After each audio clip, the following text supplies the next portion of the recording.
Hello friends, I am Advocate Himanshu Saxena with a video on restitution of conjugal rights, meaning दाम्पत्य जीवन का प्रतिस्थापन.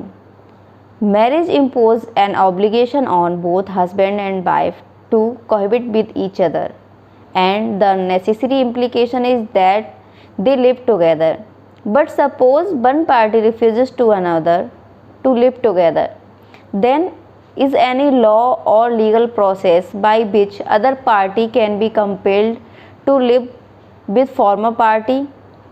Yes, it is provided under section 9 of Hindu Marriage Act 1955. It is also called विदाई का मुकदमा.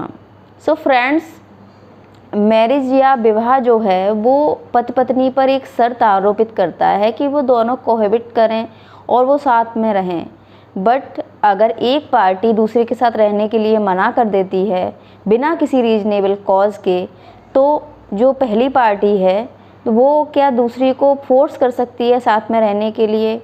तो ये जो दिया गया है लॉ वो section 9 of Hindu marriage act में दिया गया है और इसको विदाई का मुकदमा भी कहते हैं.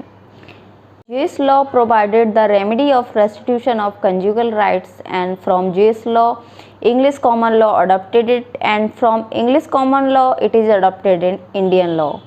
The restitution of conjugal rights implies that the guilty party ordered to live with the aggrieved party. दाम्पत्य जीवन का प्रतिस्थापन नियम जीएस लॉ ने डेवलप किया, and from GS law English law ने अडॉप्ट किया और इंग्लिश लॉ से इंडियन लॉ ने अडॉप्ट किया. रेस्टिट्यूशन ऑफ कंजुगल राइट्स में जो गिल्टी पार्टी है उसको आदेश किया जाता है कि आप एग्री पार्टी के साथ रहें. In India the decree of restitution of conjugal rights can be executed by attachment of the property of the respondent, not by the arrest, as given under order 21 rule 32 of CPC. So जो निर्णय है दाम्पत्य जीवन के प्रतिस्थापन का, उसमें guilty party की प्रॉपर्टी को अटैच किया जाता है, उसको अरेस्ट नहीं किया जाता है, वो भी सिविल प्रोसीजर कोड के ऑर्डर 21 रूल 32 के नियमों के अनुसार ही. In case Surendra versus Gurdeep 1973, it was held that 3 conditions must be fulfilled for the decree of restitution. Number 1 is respondent has withdrawn from the society of the petitioner without any reasonable cause. Second, court is satisfied about the statement given in the petition. Third, there is no legal ground why the remedy shouldn't be granted. Withdrawal of the society means cessation of cohabitation by voluntary or intentional acts of the respondent. Society means cohabitation and living as husband and wife.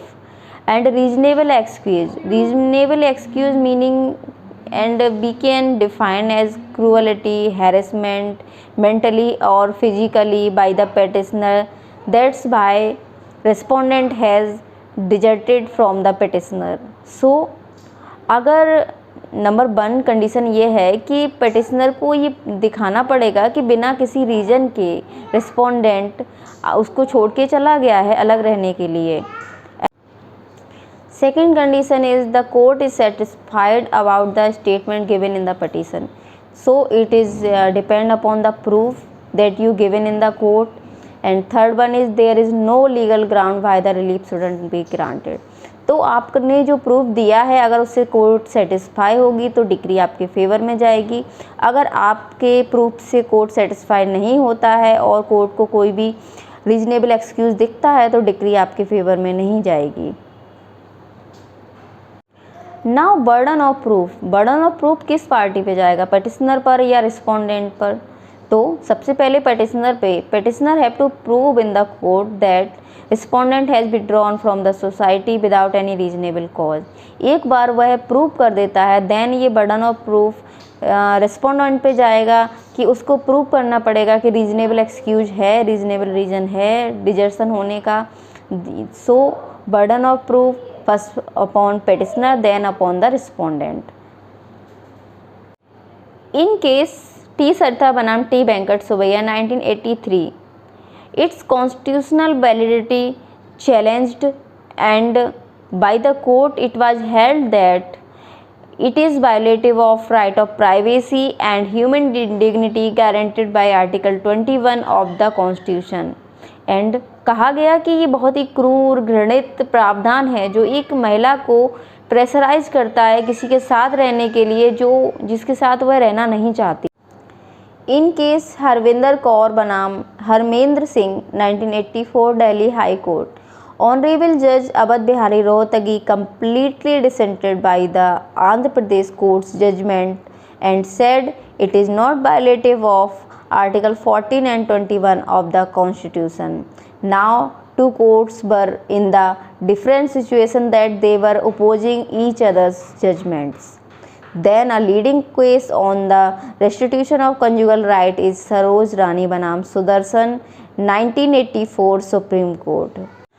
In case of Saroj Rani Banam Sudarshan 1984 Supreme Court, Honorable Judge Sabyasachi Mukherjee held that it is not violative of Article 14 and 21 of the Constitution and it is a law that give opportunity to the husband and wife to live together in amity, and its object is not only to the sexual intercourse or cohabitation between husband and wife.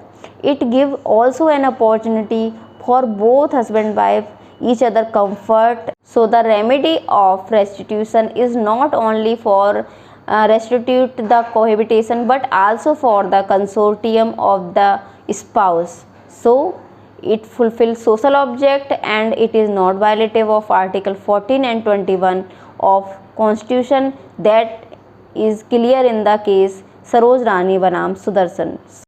जैसा कि clear है supreme court case Saroj Rani बनाम सुदर्शन से कि section 9 violative नहीं है article 14 and 21 of the constitution का, और ये सोशल ऑब्जेक्ट या सामाजिक उद्देश्य की पूर्ति करता है, शादी की संस्था की पूर्ति करता है जिससे कि पति पत्नी सद्भावपूर्ण माहौल में खुशी से रह सकें।